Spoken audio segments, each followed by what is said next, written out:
Guys, welcome to SELA Social Studies. Today we're going to go ahead and cover some of the important battles that happened during the Revolutionary War. When I want to cover some battles for class, I normally make sure that you're going to know the first battle, the mid battle, the midpoint, the turning point, whatever you want to call it, and the final battle. But I also want to throw in some other ones here and some other situations. How does the Revolutionary War start? Well, it starts in April of 1775 with two smaller skirmishes, which really today we combine into one, what we call the battles of Lexington and Concord. Basically what's going on here is about 700 British troops heard about an arms factory or an arms warehouse in Concord, Massachusetts. And they decide that they're going to go ahead and march out to Concord, take those arms and use them for themselves. Well, on the way outside of Lexington, they run into a small group of about 70 militiamen, or these patriotic or patriot Americans, what you would call colonists, that were going to rebel against the British Crown. This fight is ended quickly, with the 700 British soldiers really annihilating the force of 70 patriots. What's like the important stuff about Lexington and Concord? Well, this is the first shot, right? Lexington is really the first shots of this Revolutionary War. This is the battle sequence where Paul Revere gets on his horse and rides out, and the famous "one if by land, two if by sea" candles in the church. So he sees this, he starts warning other militiamen. Paul Revere is ultimately captured and released, but not before 700 or so British soldiers make it all the way to Concord. When the British troops arrived to Concord, the militiamen at this point in time were able to assemble with numbers around 2,000.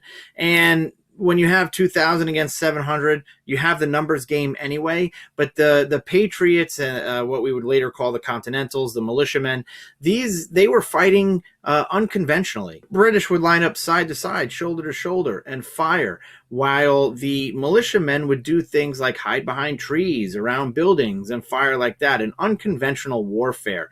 And ultimately, this unconventional warfare is what pushes the British all the way back to Boston. So Lexington and Concord, originally, quickly, a loss for the militiamen, but then a victory for the militia. The next battle we're going to talk about is the Battle of Fort Ticonderoga in Ticonderoga, New York, which happens in May 1775.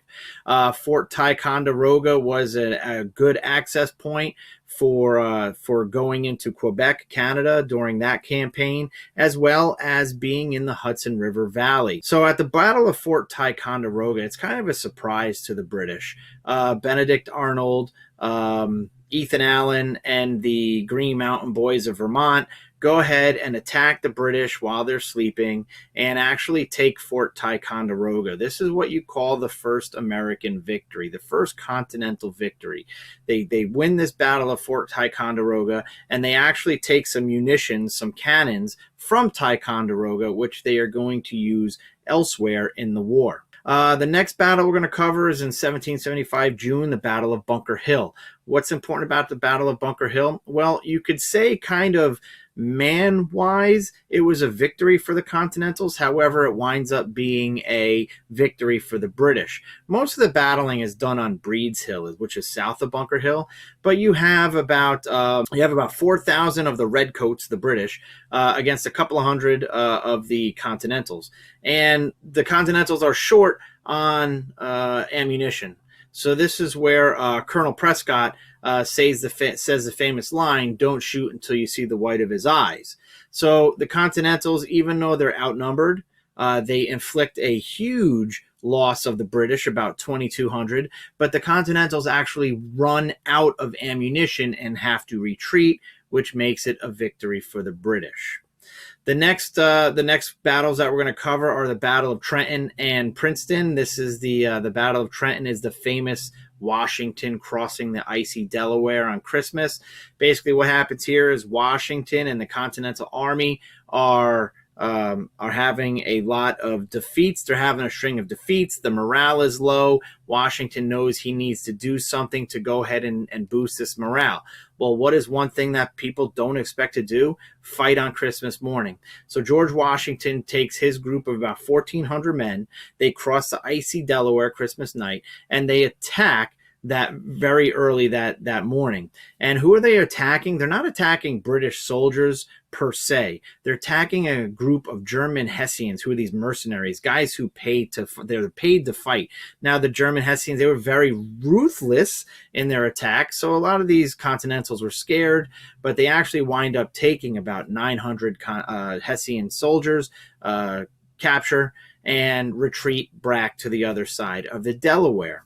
So this is what's important about this. It's a big morale boost, crossing the river, the icy river, in the middle of the night to try to sit there and get a sneak attack on these guys. They do. They win. They actually recreate this battle again at the Battle of Princeton a couple of days later and win there too. So now Washington's Continental Army is starting to, gain its momentum, gain a swing on morale. The next battle we're going to cover real quick is the Battle of Saratoga. The Battle of Saratoga, October 1777, is in Saratoga, New York. This battle is important because it is what we call the turning point of the Revolutionary War. One of these battles, it starts on September 19th, 1777. The second battle is October 7th, 1777. And the first battle is won by the British. The British are able to push Horatio Gates, General Gates, back, but while the British are waiting for reinforcements and supplies, Horatio Gates gets reinforced with about 12,000 reinforcements, and ultimately they surround the British up in Saratoga, forcing the British surrender. And it is this point in time that the French now see that the Continentals and the colonies have a chance to beat Britain. So this is where the French actually agree to start fighting with the Continental Army. We've been trying to get them to fight with us, but they've been staying out because they're not sure if we can win or lose this match. But now that they see that we're able to defeat them in such large numbers like this at the Battle of Saratoga, the French is able to come join us. And because of the French joining us, we will ultimately win this war. Later that year, December 1777, you have Washington being holed up at Valley Forge, Pennsylvania. Washington and about 12,000 troops make it to Valley Forge, Pennsylvania in the middle of December 1777, and let's just say it's going really bad. The British have already taken the capital of Philadelphia, and they're all in their snug buildings where it's nice and warm. They're eating, they're drinking, they're sleeping in beds, they're having a really good time. All meanwhile, Washington and his men are sitting in the freezing cold Valley Forge fields, watching them from afar, having a good time. Well, what's going on with Washington's guys at this time? They're starving. They're freezing. They're sick. They're losing supplies. They have no supplies. Their food supplies, short. Their clothing supplies, short. It has been said that lots of starving, emaciated men have been walking around leaving bloody footprints in the snow because they don't have their shoes. Why don't they have their shoes? Well, their shoes are made of leather, and some sources state that they would actually boil their leather boots and eat it because leather is cowskin. They were forced to eat their horses. So the morale here at Valley Forge was low. They were starving. They were dying of diseases like smallpox, typhus, starvation. They were dying because of the elements. It was miserable. It was horrible. But the men did feel something for fighting for the General George Washington. He was beloved, he was well respected, and this is one of the things that actually gets them through Valley Forge. Even though they were freezing and they were miserable and starving and dying, it was the idea of fighting for George Washington that helped them get through Valley Forge. The last battle we're going to talk about here is the Battle of Yorktown, 1781. General Lord Cornwallis has about 9,000 British soldiers in Yorktown, Virginia, and General Washington, General Alexander Hamilton, and French aristocrat turned Continental General, the Marquis de Lafayette, who is in control of one section of the army. really encircle Cornwallis. Cornwallis wanted to stay near the bay and the ocean to be able to stay in contact with his navy. However, the French Navy comes in and chases the British Navy out. So now Cornwallis has his back against the water, and he's effectively surrounded by three great generals and their armies. So what happens after about 3 weeks of bombardment day and night, and the Continentals moving closer and closer and closer? Cornwallis surrenders.